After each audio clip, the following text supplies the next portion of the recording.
Good morning, everyone.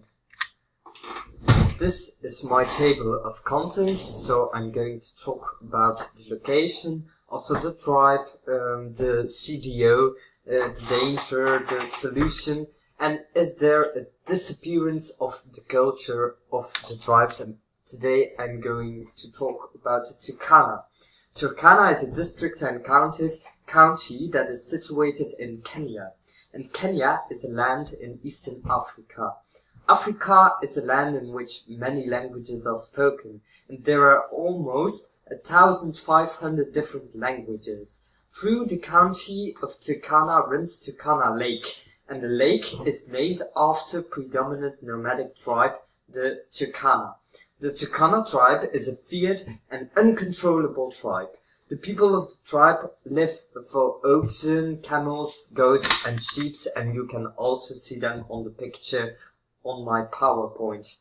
They really want to protect them because all those things are their livestock, and their goal is to raid the livestock of neighboring tribes. And that's why they are considered to be toughened warriors, feared by neighbors. They love fighting, and most of the young men have Kalashnikovs. The tribe is divided by colonizations of the whites and the blacks. Turkana is an authentic region which is rich in mythology and songs, and those symbolisms wouldn't exist in other languages. And that brings me to my next point. The land is split between Sudan, Uganda, and Kenya. And Turkana land was eventually integrated into Kenya, although cut off from the rest of the country by the CDO, or the Closed District Ordinance. And this organization prevented officials from entering the area. In 1964, a president declared that it was safe to let people travel there, but few did. So they are really isolated from the political and economic life of the rest. There's little pressure to change to the changing or modernizing Kenya in the 20th century. Even though there is little pressure, there is still danger that the county is losing their traditions, and their language is slowly disappearing.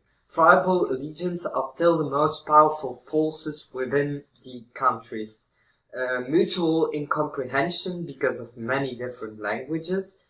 Because Africa has more than 1,500 different languages, and that impedes social and political cohesion. The answer from Kenya was to adopt Swahili as a lingua franca, so one of the languages which everyone can speak. After the independence, the language became the natural choice to become the language of new states. It is a language that is used for trade. All trade with non-Turkana shopkeepers, about 95%, was introduced in Swahili in Tanzania.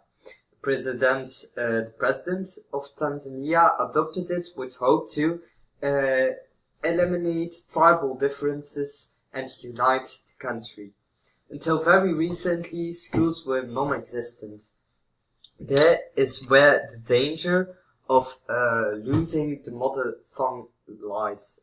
So the pressure to speak English and or Swahili is too great.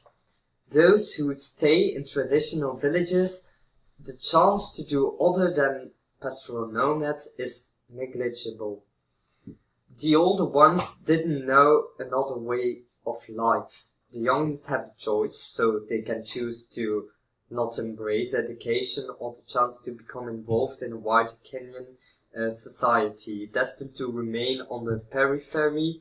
But the question remains, will they withstand the temptations of progress? There is also some good news. So one of the key factors in preserving language has been the creation of script. Catholic missionaries introduced the Turkana orthography. They introduced a written script in almost entirely oral language.